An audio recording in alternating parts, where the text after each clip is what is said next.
ambiguity and reason locked in a slow, ferocious tango of if not, why not? You could drive yourself absolutely balmy with that question, couldn't you? Perhaps that's the idea. Hello, you're just about to listen to me, Steve Wasserman, having a chat with NIALL O'SULLIVAN, poet, raconteur, armchair philosopher, and absolutely amazing host of Poetry Unplugged, London's biggest, bestest poetry open mic night at Covent Garden's Poetry Cafe.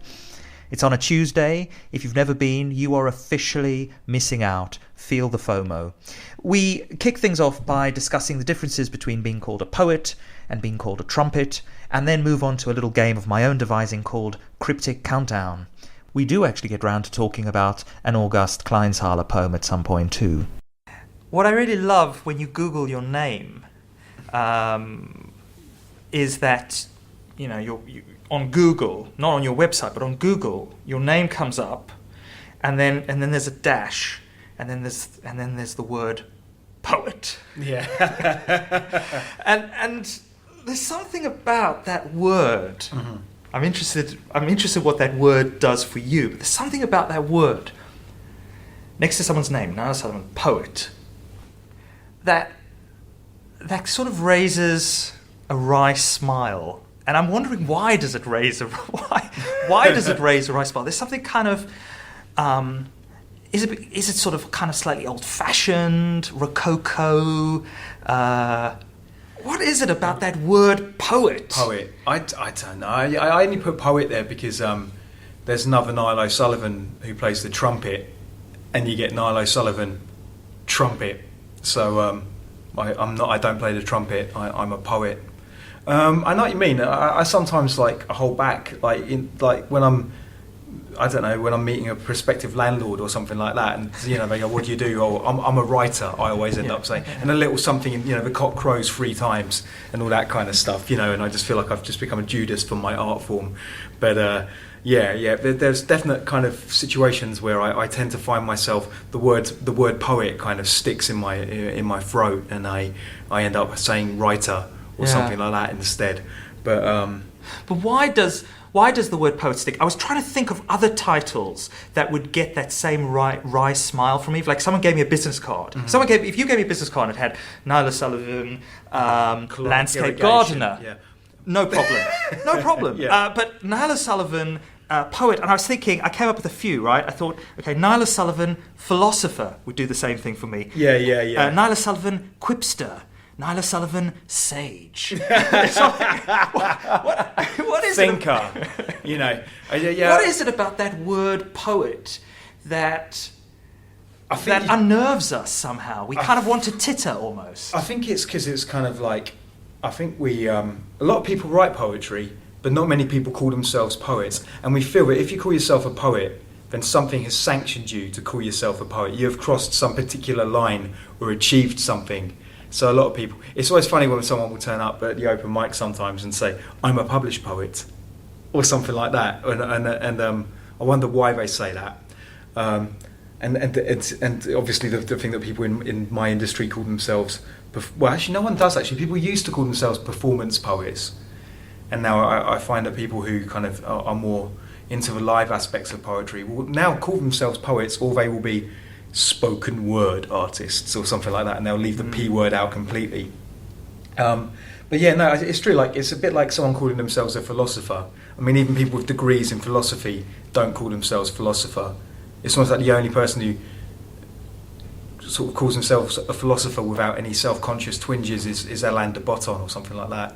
I don't know, but it's just like and there's that thing, like when does I think it's a similar thing with poets. When do I start to call myself a poet? And I think that is a good moment in which to head into God, I can't say this man's name. Kleinzhaler.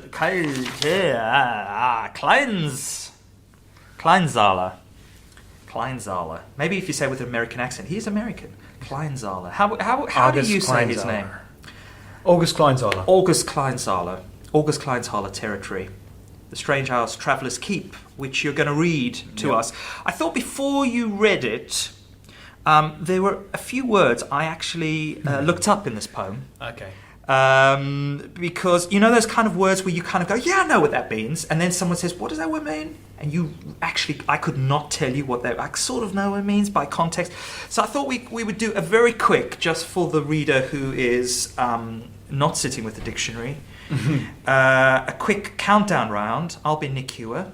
Do you know what? I really thought about looking these up before I came, and I didn't. And I know there's one word which is a word I should know, and I've completely brain farted as to what it actually means. But yeah, I'm ready for this. You go, but you guess what it means. Okay. You guess what, I mean, you know the poem. So Yeah. Let's face it, you could probably guess by context-wise. Yeah. And if you fail every single word, then we might just edit this out. Okay. No. Keep it in. In the spirit of the mundane comedy, my failures must be there for everyone to see and laugh at. Okay. So the first question. They don't do this on Countdown, but I don't know why Countdown came to mind. So this is an easy one. But I actually, this is one of those words which I think I know what they means, but I couldn't give you the dictionary definition. So what are photons? They're light particles. Very good. Next one, a little bit more difficult. What is a Unisys A15J mainframe? I didn't look this up at all. In fact, no, you know what? Do you want to have a guess? I reckon it is, from the sense of the poem, I assumed it was kind of one of these stock market screen type things that you read all the kind of current stocks and shares and all the information is displayed.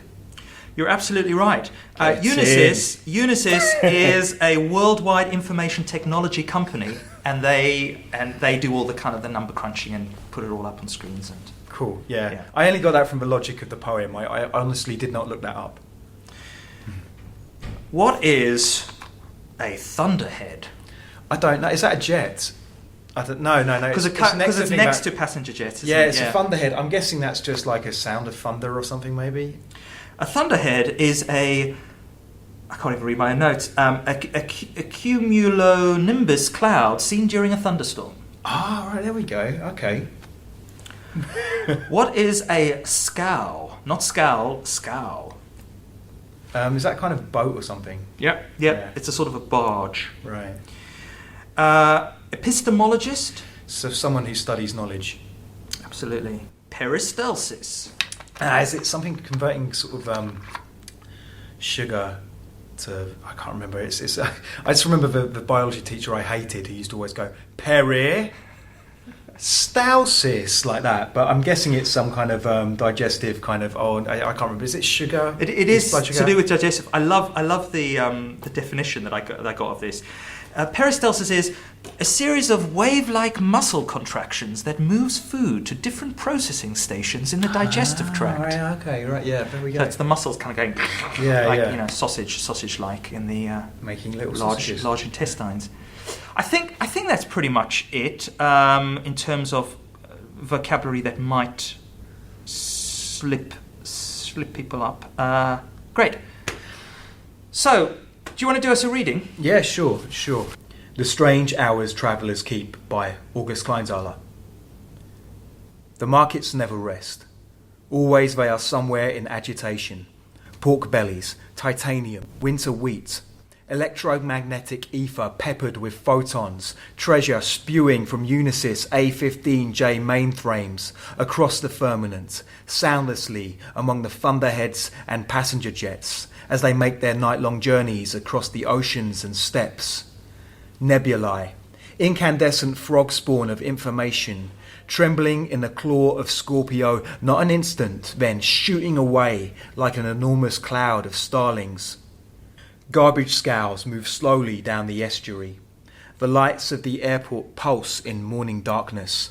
Food trucks, propane, tortured hearts.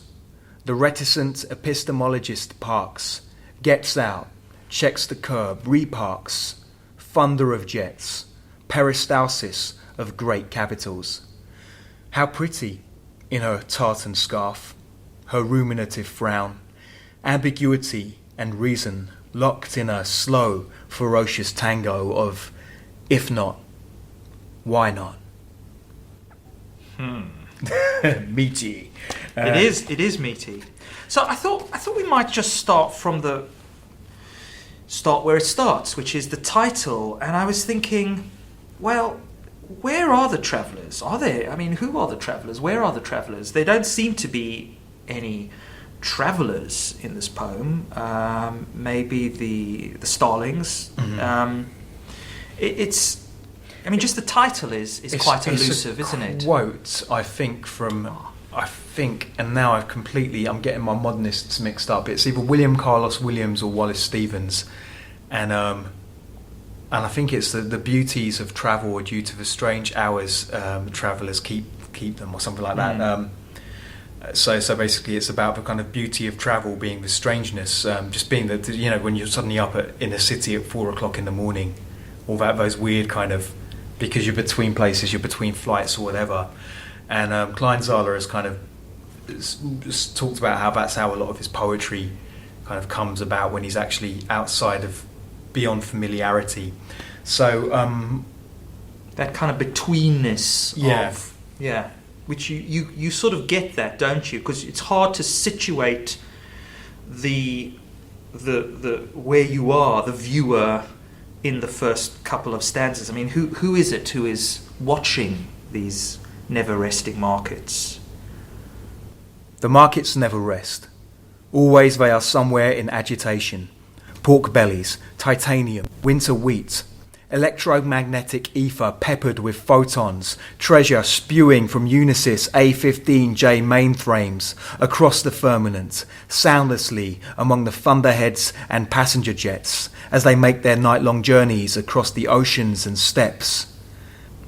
Well, yeah, the viewer in his poem, there's a cinematic quality, which is almost like the fact that the poem itself has a certain sort of one-track zoom-in aspect. So it starts off with this kind of thing about the markets themselves, all this information flying everywhere. You could almost imagine something like that opening shot of The Matrix, when you see all the binary codes and they slowly turn into that actual time clock that's ticking in the factory. But of course that's kind of, this is more actually, you're out right up there, maybe at a great height, where all this information is flying about, maybe from one transmitter across, to another market, across the world. Maybe it's off to sort of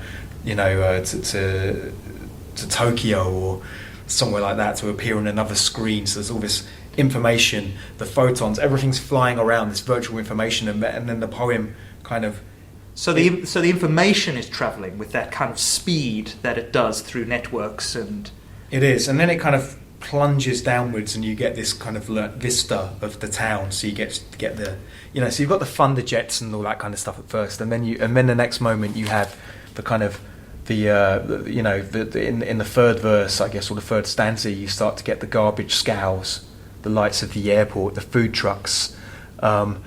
And then finally you get the reticent epistemologist. So we've kind of gone through this kind of from the sky, and then we kind of slowly kind of plunge down, and then we finally end up not just, I guess, in some kind of town or city, probably at an hour obviously where not everyone is awake. It feels like that, and then finally you kind of, I mean, the evocation of kind of the garbage scows, I guess, and the lights of the airport.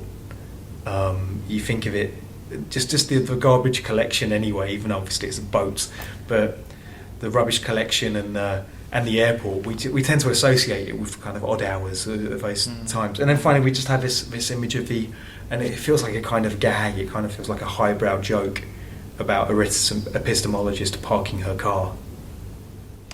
So you take the reticent epistemologist to be the woman who is mentioned in the final verse. Yes.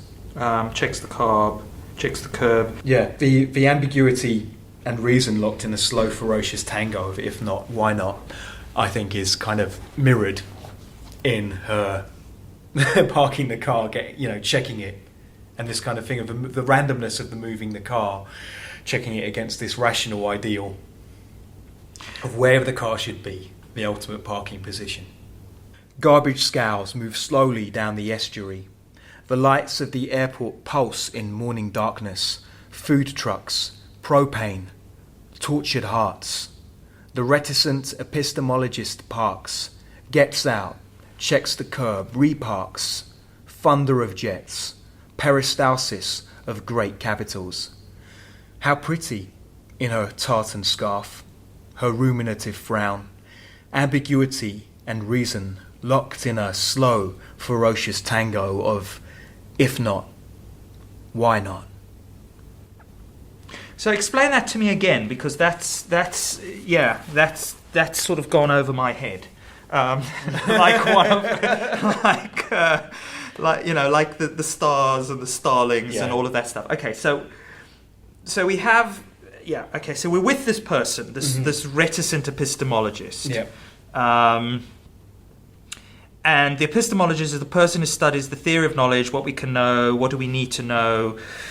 Is the poet a kind of reticent epistemologist? Is the poet someone who's sort of struggling with knowledge? I mean, why is there a reticent epistemologist in this poem? I suppose is my question. I don't know. Maybe it's because Augie fancies smart women or something. I don't know. So I don't know. It's just sort of.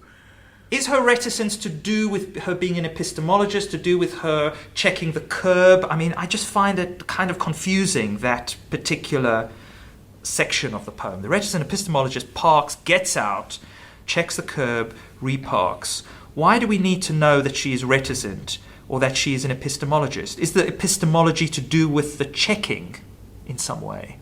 I think it's almost like just a gag. I think it's just a joke. Myself, I just think it's a little type joke at the end of it. I think it's slightly, pathetic. It's slightly kind of deflating the grandness a little bit. I think there's a rhythm to you can almost, that if not, why not, that slow, ferocious tango. It's almost like there's a rhythm to it. And maybe it is just it's just almost like a quip. It's almost like a sort of, like a kind of a visual, or maybe not visual, but a conceptual pun almost with the parking of the car and the kind of idea about knowledge, which is kind of I guess it could be that we kind of blunder into knowledge. I mean, if we're talking about epistemology, part of it is kind of following patterns and sort of preset standards, and then there's the way we kind of blunder into things as well. And maybe the car is kind of that ambiguity and reason, that trade-off. We come to know things because we kind of, so science is that kind of ideal thing between experimentation, but the experimentation sometimes throwing up surprising results, but having the kind of that proposition before the experimentation, that thesis, that hypothesis, that could become theory. So I think, So I get. So when you're parking a car, I suppose the only reason I'm trying to be really, really literal about this is because also because the poem is so incredibly abstract. So I kind of almost want to kind of force it into a slightly more literal straitjacket. Sorry, August, but also I kind of feel, so. Parking the car, I mean, obviously, when you're parking a car, you kind of need to know where you are. You need to know spatially where you are and where you stand.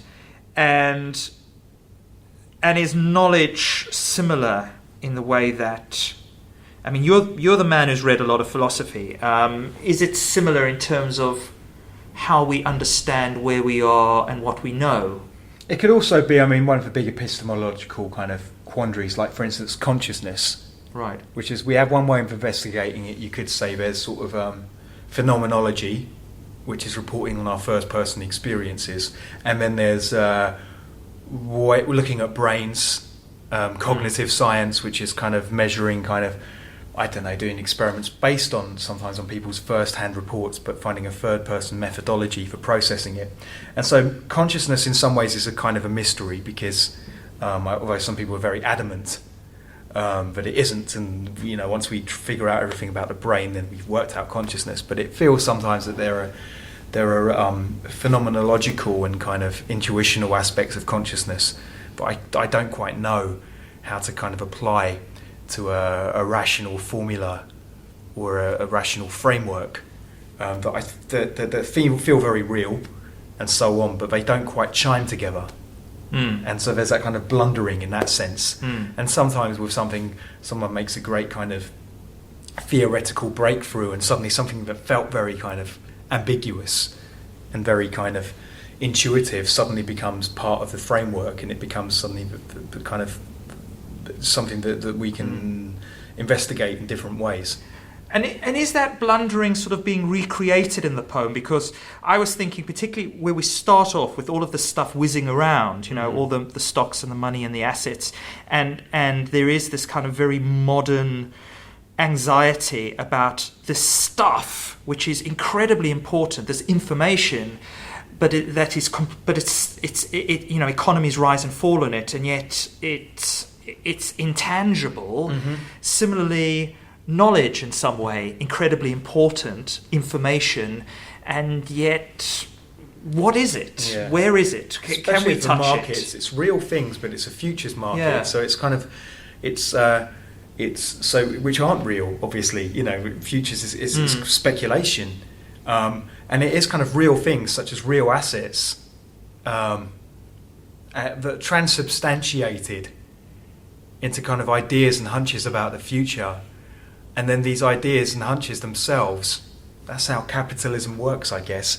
These ideas that these real kind of assets have become, these real countable assets have become these kind of uncountable kind of conjectures which actually derive value. And then these ideas kind of revisit our material world with their effects. So subprime housing markets, for example, collapse an economy. This ultra speculative kind of departure from the reality of the brick and mortar that they're born from suddenly kind of return. They turn into ideas, and these ideas return to the material world to have a definite effect on them. And I suppose that also happens in the poem in the sense that all of this abstract stuff we do return, whether this person exists or not, for the poet or for us, we do return to an individual and to a word as mundane and yet as human as pretty. I mean, so you've got all this sort of, all the peristalsis of great capitals and capital, and then you've just got this woman in a tartan scarf. I mean, there's something real about her in the end, isn't there? Yeah. How pretty in her tartan scarf, her ruminative frown, ambiguity and reason locked in a slow, ferocious tango of if not, why not? Yeah, what does the if not, why not refer to? I don't know. I don't know. I mean, there's a point. I have to, I like this poem because I like the music of the poem. I like the way that it has a cinematic kind of effect. There's so much imagery. I like, and this is one point I want to make. It's obvious that he's written it, I think it's obvious, he's written it not really caring whether people know what a Unisys, I've forgotten the name of it, A15J, I made a faux pas there, for a Unisys A15J mainframe is. I think we can kind of guess what it is from the kind of thing about the markets and all that kind of thing, but I don't think it's massively important that we know exactly what it is. There's something about jargonistic language itself which has a certain poetry to it. The words have a certain resistance and a certain texture to them that I think work. I mean, what are they doing? It's technical, it's jargon, it's kind of, I don't know why, but I do prefer the fact that he said, treasure spewing from and then gives this exact kind of brand, this exact catalogue kind of entry, rather than saying kind of, I don't know, monitors. Shiny screen. Yeah, exactly. It's far more interesting because he's kind of it's specific, isn't it? It's got that kind of texture of specificity. Exactly. Yeah, it's got chewiness to it as well. Yeah. I think it's just something about it that kind of slows down the pace of the poem. It kind of almost trips the tongue up while it's saying it and stuff like that. So I like the fact that your love of the poem is also just one of something kind of visceral, and I like the language, it makes me smile, that sort of thing. But I find it interesting that someone who has the brain that you have, which strikes me as just an incredible kind of abstract crunching machine. That in a way you almost sort of seem a little bit resistant to trying to get to the meaning of the certain lines. I don't think. Is that not your take on poetry? Is that I don't also think part of poets are these arch people that kind of. I know that I write poetry, and I know I'm a mischievous little bastard sometimes, and I'll write something but I don't totally understand. And sometimes I write it because I kind of feel that it will send someone on a little goose chase. Right. And I giggle archly to myself. Or sometimes it's something I don't understand, or it's something I just kind of find that there's something about the language and I'm just laying down the kind of... So it's not always some big analytical type thing, because if I wanted to write something like that, I would just write it. No, I'm absolutely with you on that.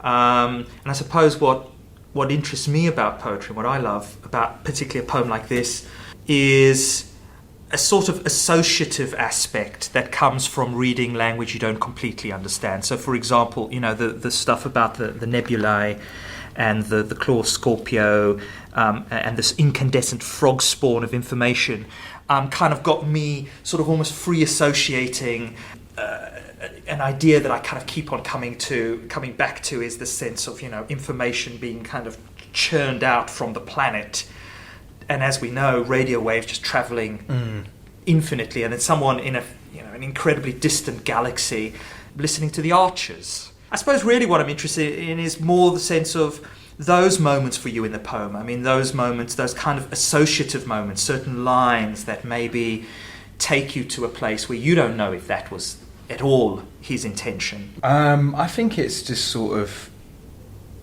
those strange hours. It's me having those things like where I used to head off to work when I was a landscape gardener, and just that thing where you're kind of getting up at the earliest hours and before the sun's come up and heading across the city and just sort of being transported to different places sometimes, and or just when I have been travelling, that kind of thing, when you are in a strange city at a strange time and you're not quite... Everything's a bit more real, maybe everything's a bit more in its true, confused state then. And you're also able maybe sometimes to catch a glimpse of systems at work, aren't you? The sense of all of this information sort of being channeled peristaltically, if that's the word, around the globe. Yeah, it's amazing actually. The big picture, in a way. Yeah. I like the fact that it's actually a real image of it as a bowel, isn't it? Ultimately. Yeah. But it's a sort of... But the big picture of it, it's certainly about connectedness, that connectedness of everything. Are there any particular lines that... I like food trucks, propane, tortured hearts. Because it's kind of... It's almost saying kind of... there's a viscerality to it anyway, but it kind of goes from these kind of things, food trucks... So we're thinking about a city again, maybe in the morning, these food trucks moving out to make their deliveries, propane, and then tortured hearts. It's kind of, wow, where does that's a real curveball. Where does that kind of come from? And it's almost saying something like, is it suddenly insinuating this human aspect? Or is it really saying that these tortured hearts are almost just like another part of this machinery? Yeah. So it's kind of, but it's the fact that it's a motive kind of thing just suddenly jumps in. And what's it doing? Is it humanizing what comes before it, or is it dehumanizing that very thing itself? I guess another's just electromagnetic ether peppered with photons. It's just sort of, it's a gorgeous line, and it's full of those kinds of lines. And I just like the resistiveness of a poem. I like the fact that a poem's trying hard. It's not totally wanting to be understood. And so it becomes almost like one of the things in the poem itself. It becomes like these sort of city vistas and these other things which aren't really... It's not a very humanistic poem until it gets to sort of the end. And it is about that kind of mystery and resistiveness to our surroundings. The things that kind of carry on without us knowing about them, like the markets, like the... and like our own bodies, I suppose, exactly. Ultimately. There's a quote from Daniel Dennett, the sort of materialist philosopher, who says which I was thinking of in the shower of all places to think about this, which is not a single cell in your body knows or cares about who you are. And they're these little factories as well, full of these automata, but carry out these very complex and sort of complicated transactions. And they're just out on their jobs. They are like these cities full of these trucks just driving about, and there we are somewhere in between. Yeah. You know. And yet the tortured heart is a kind of knowledge that, as you say, it's a knowledge that's quite different to other forms of knowledge, isn't it? Where does it fit? Where does the tortured heart fit into all of this sort of systematic? And then maybe it's another gag about maybe it feeds back almost into that epistemologist. Maybe it is just the fact that the epistemologist is this highfalutin intellectual who is dealing with the forefront of what we can know and what we can't know. One of the ultimate most difficult things, because it kind of leads almost into that infinite regress. How do we know what we can't know, and what we can know, and how can we know about what we know about what we can't know, and so on. But at the same time, it's kind of slightly patronising kind of thing about how she looks pretty in her scarf, and she's maybe she's maybe struggling to park a car. So maybe it's kind of slightly deflationary as well about sort of intellectuals or whatever. It's ending in that little human note, that awkward human note. But kind of, it seems something about why it's an epistemologist that's struggling to park the car, rather than I don't know, rather than someone who's just been finished a shift at a meat packing plant. So it seems like an important detail. Well, the awkward human notes, the meat packing, I think is the perfect place to wrap up on what has been quite a marathon and quite heady discussion. But I thank you so much for taking me through it. Thank you for having me. I don't know. Thank you for allowing me to wax bollockle about it all.